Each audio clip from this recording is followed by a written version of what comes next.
আরে বন্ধু, আমরা না একটা ফুটবল ক্লাব করছি। তুই আমাদের ক্লাবের সদস্য হবি?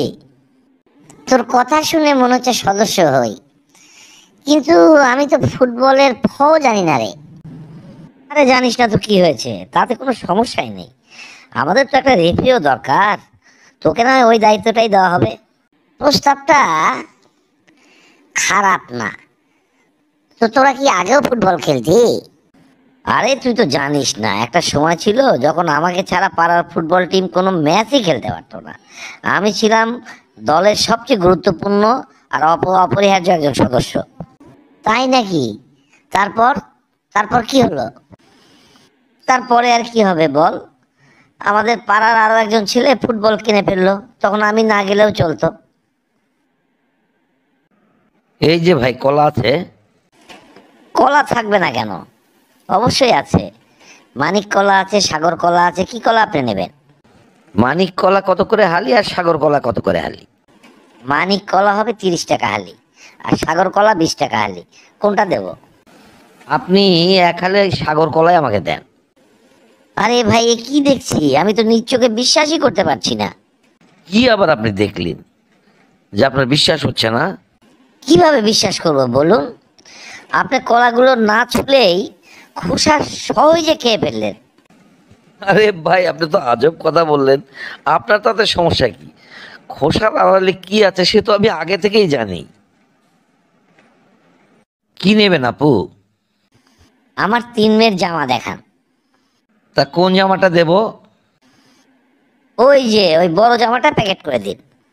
আপু মনে কিছু করবেন না, আপনার তো 3 মেয়ে, কিন্তু জামা কিনলেন একটা, আর 2 মেয়ের লাগবে না?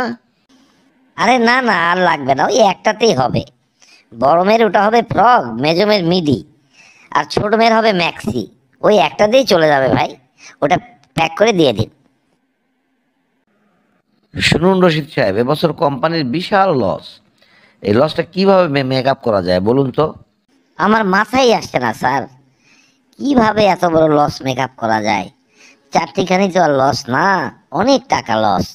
কি করা যায় বলুন তো? শুনুন, আজকেই আপনি একটা নোটিশ টাঙিয়ে দিন, এই অফিসে কাউকে আর বোনাস দেওয়া হবে না। এবছর বোনাস বন্ধ। এই কথা লিখলে কি কর্মচারীরা শুনবে? ওরা যখন আসবে তখন আপনাদের ওদেরকে কি বলবেন? শুনুন, ওদেরকে বলবো এবছর তোমাদের বোনাস হবে না, এমনি তোমরা খুব ভালো আছো।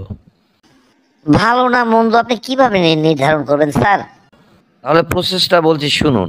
আপনি যদি দামি কাপড় পরে অফিসে আসেন, তাহলে আমরা বুঝবো আপনি খুবই সচ্ছল। বোনাসের এই সামান্য করা টাকা না হলেও আপনার চলবে। এটা না হয় এক পক্ষকে বললেন, মধ্যবিত্তরা যখন আসবে? মধ্যবিত্ত বলতে, যদি কেউ আজে বাজে কাপড় পরে আসে, তাহলে ওকে বলবো আপনি ফালতু খরচ করেন, তাই বার্ষিক বোনাসের টাকা আপনাকে দেওয়া হবে না, কারণ আপনি এটা উড়িয়ে দিবেন। আর যারা ঠিকঠাক কাপড় পরে আসবে স্যার? আর যারা ঠিকঠাক কাপড় পরে অফিসে আসেন, সেক্ষেত্রে আমরা বুঝবো যে আপনি বেশ ভালোই আছেন। তাহলে বোনাসের টাকাটা নিয়ে আপনি করবেনটা কি ভাই শুনি?